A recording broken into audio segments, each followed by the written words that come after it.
आज हम पढ़ेंगे अष्टादशा पाठ अंगुलीमाला। अंगुलीमाला माने उंगलियों की माला।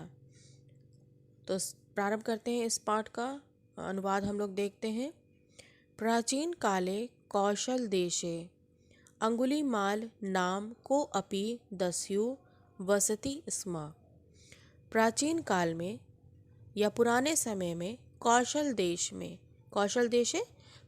देश में अंगुलीमाल नाम का कोई दस्यु मने डाकू कोई डाकू रहता था। प्राचीन काल में कौशल देश में अंगुलीमाल नाम का कोई डाकू रहता था। तेन जना प्रजा च बहुभीता आसन। उससे लोग और प्रजा बहुत भयभीत थे या बहुत भयभीत रहते थे। लोका नाम लुण्ठयन् हननम च तस्य दैनिकम कृत्यम आसीत्। लोगों को लूटना और हत्या करना तस्य उसका प्रतिदिन का कार्य था। दैनिक कृत्यम आसीत् माने प्रतिदिन का या दैनिक कार्य था। असो यान हन्ति तेषाम अंगुलिम स्मृति रूपम छित्त्वा ताभि माला विरच्य कंठे च आधारयत्। असोयान वह जिन्हें हन्ति मारता तेषाम उनकी अंगुली स्मृति रूप में काटकर या छिन्नकर ताभी माला विरचे उनसे माला बनाकर कंठे और गले में पहनता था। वह जिन्हें मारता था उनकी उंगली स्मृति रूप में छित्वा काटकर उनकी माला विरच बनाकर और गले में धारण करता था। अनेन कारणेन तस्य अंगुलीमाला इति नाम विख्याता बभूव। इस कारण से उसका अंगुलीमाल यह नाम प्रसिद्ध हो गया। अंगुलीमालस्य दुष्कृतः प्रजा अतीव दुखिता आसीत्। अंगुलीमाल के बुरे कर्मों से या दुष्ट कर्मों से प्रजा अत्यंत दुखी थी। अतीव दुखिता आसीत् अत्यंत दुखी थी।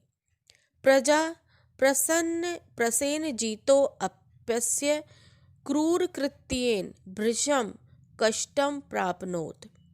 राजा प्रसन्नजीत, यहाँ पे राजा का ये नाम है प्रसेनजीत।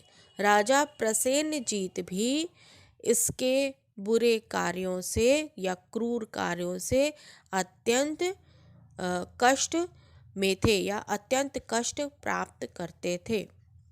प्रसेनजीता तस्य निग्रहेण बहुप्रायतत। प्रसेनजीत उसको निग्रहणे पकड़ने के लिए बहुत प्रयास किया। प्रसेनजीता तस्य निग्रहणे बहुप्रयातत। प्रसेनजीत उसको पकड़ने के लिए बहुत प्रयास किया और सैन्य बलम च प्रेषयत परम तदापि सफलताम न प्राप्नोत। और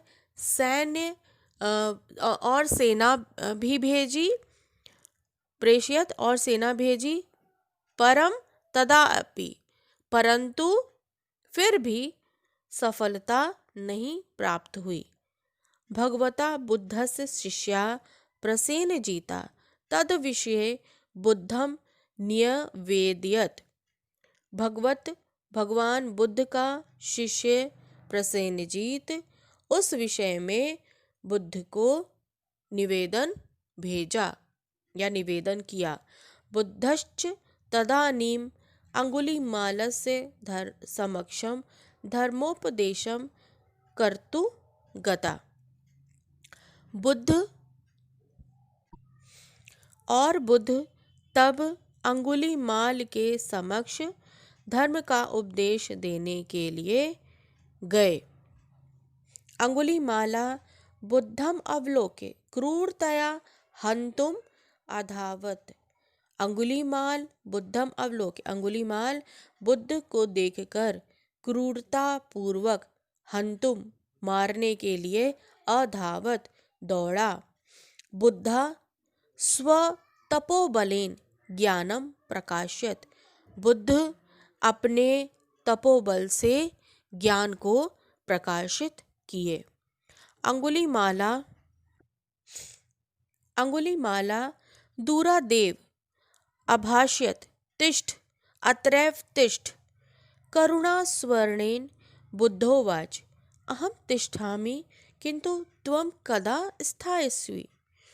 यहाँ पर इसका अनुवाद है, अंगुलीमाल दूरादेव, अंगुलीमाल दूर से ही बोला, तिष्ठ बैठो, यहीं ठहरो। अंगुलीमाल दूर से ही अभाष्यत, दूर से ही बोला, ठहरो, यहीं ठहरो। उसके बाद करुण स्वर में बुद्ध ने बोला, अहम तिष्ठामि, मैं रुकता हूँ, त्वं कदा स्थास्यसि, मैं रुकता हूँ किंतु तुम कब रुकोगे। सह करुण स्वरेण करुणा भद्रभावम विलोक्य चकितो अभवत। वह करुण स्वर और करुणा भाव देखकर चकित हुआ। यहाँ पर करुणा भाव को दया भाव भी कह सकते हैं कि वह करुण स्वर और दया भाव को देखकर चकित हुआ। पुनश्च बुद्धस्य समक्षे अवनतो अभवत। फिर बुद्ध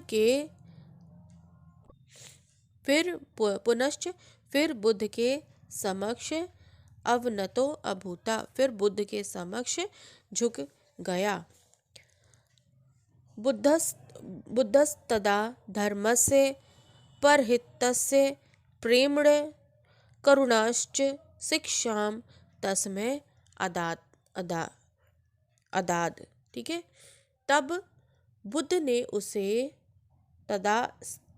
बुद्ध ने तब धर्म की, परहितस्य प्रेमण दूसरों की भलाई की, प्रेम की और करुणाश्च और करुणा की शिक्षा दी, या करुणा की शिक्षा तस्मै अदादत, करुणा की शिक्षा उसे दी। बुद्धस्य उपदेश प्रभावाद अंगुलीमालस्य अज्ञानांधकारा नष्टा जाता। बुद्ध से उपदेश प्रभावात, बुद्ध के उपदेश के प्रभाव से अंगुलीमाल के अज्ञान का अंधकार नष्ट हो गया। स अंगुली नामा मालाम चित्वा खंडगा प्रक्षिपत। वह अंगुलियों की माला छिन्न करके और तलवार फेंक दी। स परपीडनम हिंसाम च परित्यज्य दयाभावात प्राप्नोत। उसने दूसरे पर अत्याचार और हिंसा का परित्याग कर, सपरपीडनम हिंसाम च, वह दूसरों को पीड़ा और हिंसा परित्यज त्याग कर दया भाव को प्राप्त करता है। स बुद्ध से शिष्य अभवत, वह बुद्ध का शिष्य बन जाता है या शिष्य होता है। एवं प्रकारेण हिंसा उपरि अहिंसा क्रूरतो उपरि दया भावस्य श्रेष्ठता उद्घाटिता अभवत। एवं प्रकारेण, इस प्रकार हिंसा के ऊपर अहिंसा, क्रूरता के ऊपर दया भाव की श्रेष्ठता का पता चलता है या श्रेष्ठ भाव प्रकट होता है। तो ये पाठ था। एक तरह से इस पाठ के द्वारा पाठ से आपको ये शिक्षा दी जा रही है कि हिंसा के ऊपर अहिंसा की विजय है और ज्ञान जो है हर प्रकार के अज्ञानता को दूर करता है। मतलब ज्ञान का प्रकाश हर एक अंधकार को, हर एक अज्ञानता की बातों को दूर करता है। और हमें शिक्षा मिलती है इस पाठ से कि हमें हमेशा दूसरों की भलाई के लिए तत्पर रहना चाहिए, ना कि अपने स्वार्थ के लिए हमें दूसरों का अहित करना चाहिए।